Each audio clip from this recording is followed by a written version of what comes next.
अगर रूपकुंड की लाशें एक ही तूफान में मरी होती तो उनकी कहानी यहीं खत्म हो जाती।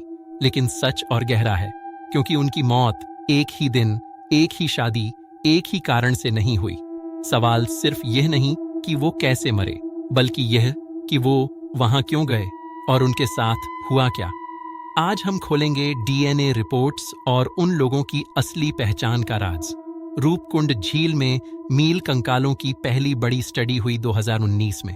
इसमें पता लगा कुछ कंकाल हिमालयी समुदायों के थे, जैसे यात्रा या युद्ध के समय के लोग। लेकिन सबसे चौंकाने वाली बात, 38 कंकाल मेडिटेरेनियन क्षेत्र के थे, ग्रीस, क्रीट, नॉर्थ अफ्रीका जैसे इलाकों के। अब सवाल उठता है, मेडिटेरेनियन के लोग हिमालय तक क्यों आए? उस समय कोई टूरिज्म नहीं था, कोई ट्रेड रूट नहीं था और कोई पॉलिटिकल कैंपेन भी नहीं। तो फिर जो लोग मेडिटेरेनियन रीजन से आए थे, उनके कपड़े, गहने और हड्डियों के शेप से पता लगा ये अमीर क्लास के लगते थे। उनके साथ औरतें और बच्चे भी थे, मतलब कोई सैनिक या योद्धा नहीं। तो क्या वो किसी सीक्रेट धार्मिक रस्म, खजाने की खोज या किसी मंत्र साधना मिशन पर थे? देवदार के कंकालों के डीएनए और आइसोटोप से पता लगा हिमालयन ग्रुप की मौत 800-900 एडी के आसपास, मेडिटेरेनियन ग्रुप की मौत 1800 के दशक के करीब। यानी दो अलग समय पर लोग रूपकुंड आए और दोनों ग्रुप्स की मौत वहां हुई।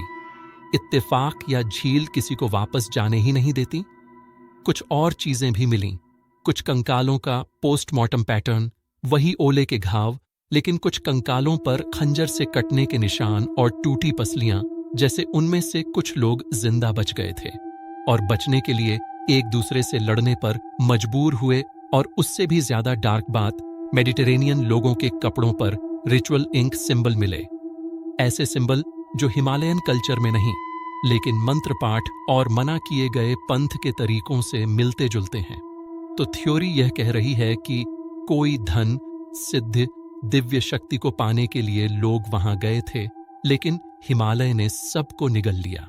आज भी कुछ ट्रेकर्स कहते हैं बर्फ के बीच शायद कुछ कदम चलने की आवाज सुनाती है, जैसे कोई हमेशा आगे बढ़ रहा हो पर कभी मंजिल तक नहीं पहुंचता। रूपकुंड का राज अभी खत्म नहीं हुआ। हिमालय ने सिर्फ उतना ही सच दिखाया जितना इंसान समझ पाए।